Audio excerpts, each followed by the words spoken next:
Olá, meu nome é Cleidiana. Gostaria de mostrar um pouco a vocês sobre a salvação.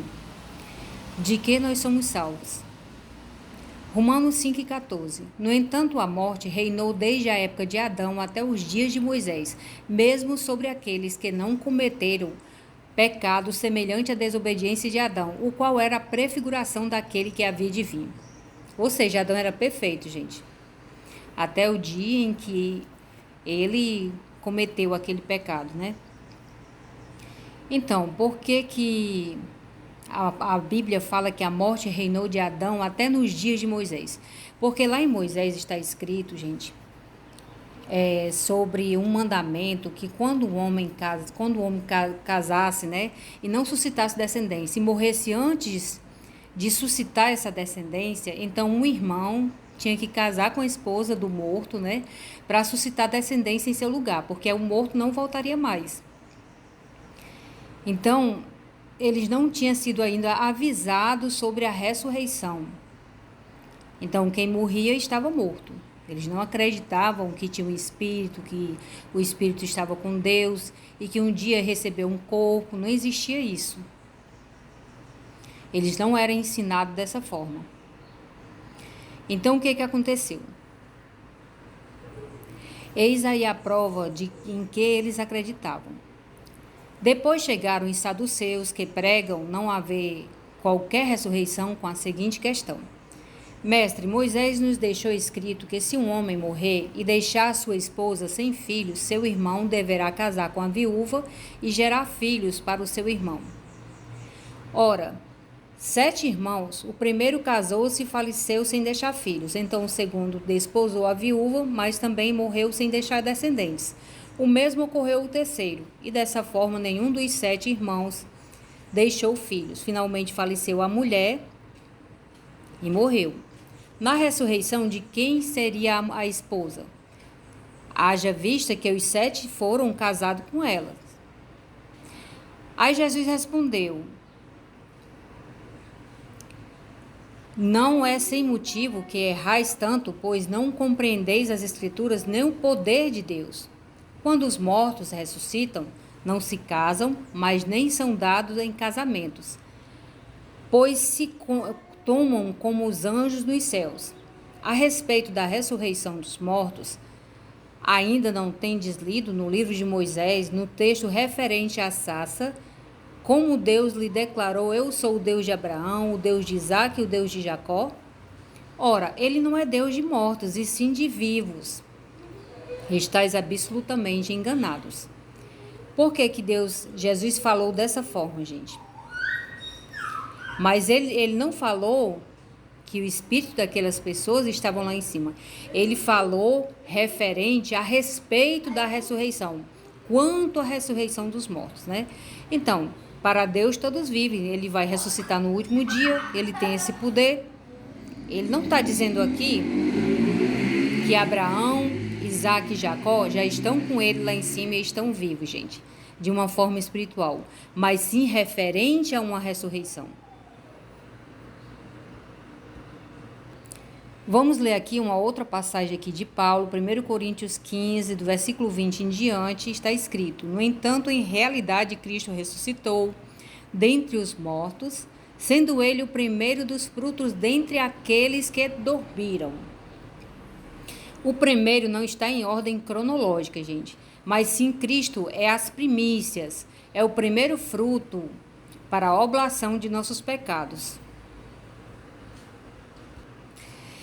Lucas 23 e 46. Então Jesus bradou com voz forte: Pai, em tuas mãos entrego o meu espírito. E havendo dito isto, expirou.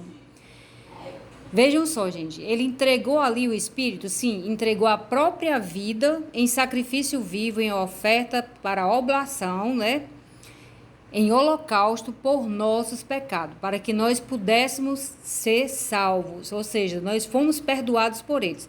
Mas, gente, sem a ressurreição, esse perdão nada vale. Porque que é que adianta Deus nos perdoar se nós não vamos viver, né, ficar vivos, né, eternamente para curtir, né, essa tão grandiosa salvação? Vejo aqui em 1 Coríntios, capítulo 15, versículo 17 e 18. Ó. E se Cristo não ressuscitou, Paulo estava pregando para as pessoas que não acreditavam na ressurreição de Cristo, né? Muito menos na nossa ressurreição. E se Cristo não ressuscitou, a vossa fé para nada serve. E se continuais a viver em vossos pecados, e continuais a viver em vossos pecados. Sendo assim, também os que dormiram em Cristo estão perdidos. Ou seja, os que dormiram acreditando nessa grande salvação estão perdidos. Por quê? Porque é aquilo que eu lhe digo. O que adianta, né? Jesus nos perdoar se nós não vamos viver para se deliciar dessa tão grande salvação, né? Versículo 21, né? Porque assim como a morte veio por um homem, da mesma forma por um homem veio a ressurreição dos mortos. Porque assim como em Adão todos morrem, em Cristo todos serão vivificados. Contudo, cada um por sua vez. Cristo primeiro, ou seja, gente, as primícias, né? Cristo as primícias e logo depois os que são da sua propriedade na sua vinda. Então virá o fim, quando ele entregar o reino a Deus, o Pai, depois de ter destruído todo o domínio, potestade e poder. Porque é necessário que ele reine até que absolutamente todos os seus inimigos sejam prostrados debaixo de seus pés. O último inimigo que há de ser morto é a morte. Aqui novamente no versículo 32 do capítulo 15 de 1 Coríntios, Paulo diz o seguinte, ó, portanto, se foi simplesmente por razões humanas que lutei com feras em Éfeso, que lucro obtive nisso? Ora, se os mortos não ressuscitam, comamos e bebamos, porque amanhã morreremos.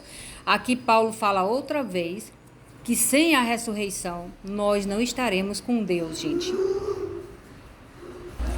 E Paulo aqui, ele não está falando da ressurreição de Cristo mais. Ele está falando da nossa ressurreição. Logicamente que é através da ressurreição de Cristo. 1 Tessalonicenses 4:13, mais uma vez o apóstolo Paulo fala sobre a ressurreição. Não desejamos, no entanto, irmãos, que sejais ignorantes em relação aos que já dormem no Senhor, para que não vos entristeçais como os outros que não possuem esperança. Porque quando as pessoas morriam, ninguém tinha mais esperança que aqueles que morriam ia ser salvo, gente. Ou seja, ia ser ressuscitado, né? Então, Paulo disse, olha, eu vou estar dizendo para a igreja, né, dos Tessalonicenses, olha, cuidado, né? Porquanto, se cremos que Jesus morreu e ressuscitou, da mesma forma devemos crer que Deus, por intermédio de Jesus, trará com ele, juntamente com ele, os que neles faleceram. Aqui ele não está trazendo espírito com ele, gente. Está trazendo o quê? A vida, né? Aos mortos, né? Para que os mortos ressuscitem. Não está trazendo espírito, mas está trazendo os mortos à vida. Levantando os mortos dos sepulcros, né? É isso. Ó, esse aqui é meu filho. Hoje ele está muito agitado, ele é autista. Aí eu não estou conseguindo aqui falar direito. Afirmamos a todos vós, pela palavra do Senhor, que nós, os que estamos vivos, quando se der o retorno do Senhor, certamente não precederemos os que dormem nele. Pois, dada a ordem com a voz do arcanjo, ao ressoar da trombeta de Deus, o próprio Senhor descerá dos céus e os mortos em Cristo ressuscitarão primeiro. Aqui, gente, ele não está falando de um corpo só que vai ser ressuscitado. O que é um homem, gente? O homem é o quê? O que Deus disse para Adão? Adão, do suor do teu rosto comerás o teu pão, até o dia em que tu tornares a terra, porque da terra tu foste tomado, porquanto tu és pó, e ao pó tu tornarás. Aí veja só, aqui não é só um corpo. Jesus não morreu para salvar um corpo, ele morreu para salvar um homem da morte eterna. E logo em seguida, nós, os que estamos vivos sobre a terra, seremos arrebatados com eles nas nuvens para o encontro do Senhor nos ares. Olha, subiremos juntamente com eles. Como é que eles estão lá em cima e desce para subir com a gente? Não, nós nem vamos sem eles. Primeiro nós vamos esperar que eles ressuscitem para depois nós subirmos juntos ao Senhor. Ou você está lá ou você está cá. E o que Paulo diz? Consolai-vos, portanto, uns aos outros com estas palavras. Mas hoje em dia as pessoas não consolam os irmãos que perdem seus entes queridos com a ressurreição, mas sim que eles já estão na glória. Ora, a morte não é portal de glória de ninguém, gente.